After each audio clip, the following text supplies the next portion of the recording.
And we begin this hour in the Western Cape. The IEC is said to be hosting the second day of a groundbreaking national dialogue on the future of voting in South Africa. The gathering is happening at the Cape Town International Convention Centre.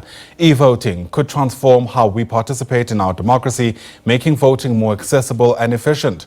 Countries that use e-voting are those that have abandoned e-voting will share their experiences at that conference today.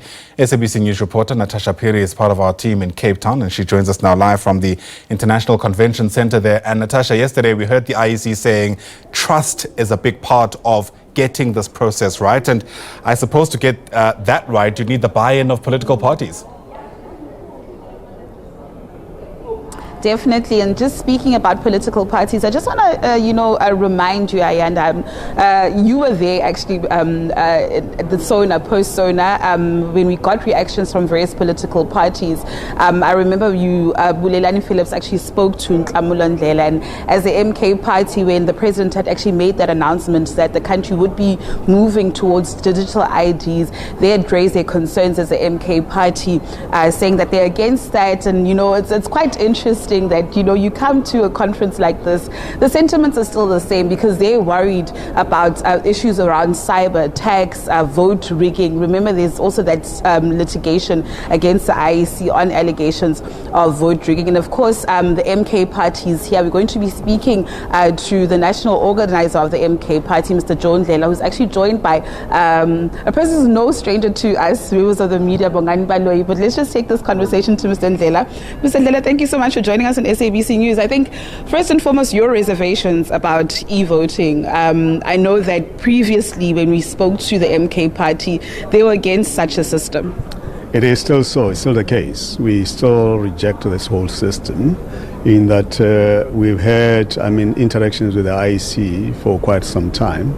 But what happened in May 2024 clearly indicates to us that if they failed when we had a manual system going on, which was combined because it was dual hybrid, it was manual and also electronic, that the system jammed for 4 hours and then thereafter everything went haywire.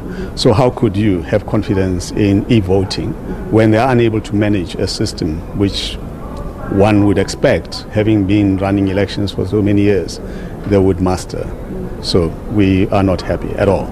Have you made these inputs with the IEC? Have they been received well, perhaps? Remember, this is a conference which has to deal with a discussion document which was prepared by them in September 2024. And we are going through this to begin to understand what is it that motivates the whole notion of the IEC going this route.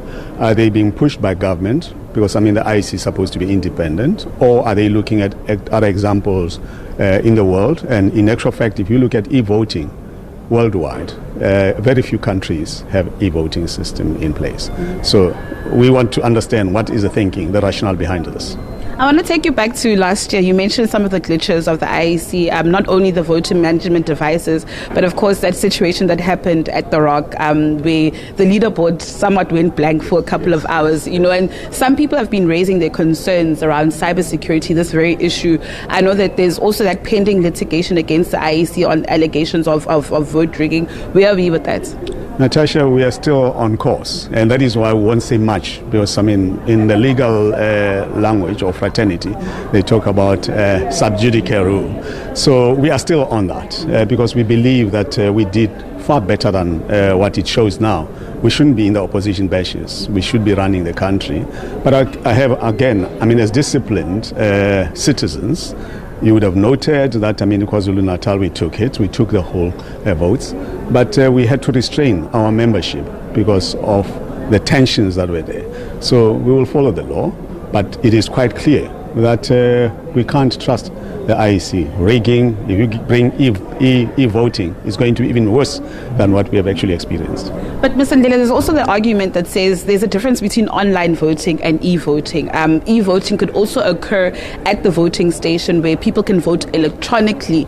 Are you not for that? Because the argument is that through mechanisms or through this model of e-voting, it would encourage more people to actually go out in their numbers to vote, especially the youth, and it's meant to bridge the digital divide. What we will require in terms of that, you need to have evidential material. When you say that it will encourage people to vote, I mean, we do know that the youth are very, very wary of voting. So why would one come to that conclusion that e-voting or electronic voting would encourage people to actually go to the polls and vote? That to me is still something, the jury is still out with regards to ensuring that we get the actual stats and evidence to that effect. Mr. Ndlela and Mr. Baloi, thank you so much for your time. Of course, we'll be catching up with them, Ayanda, inside. These are just some of the inputs that the MK party, have made or will be making in regards to this e-voting system. The program is just about to start right now, and it's quite exciting because this is where countries will be sharing their shared experience of e-voting. We know that Estonia, Ayanda, had actually introduced this system in 2005. Countries like Namibia and the DRC had actually introduced it but then abandoned it, and we'll be hearing from them firsthand as to what the system actually entails and what worked for them and what didn't work for them. But that said, it's back to you in studio. All right, Natasha, Phiri, certainly a groundbreaking gathering in many ways. We'll keep up with you throughout the course of the day as day 2 gets underway. Natasha is live to us there from the Cape Town International Convention Centre.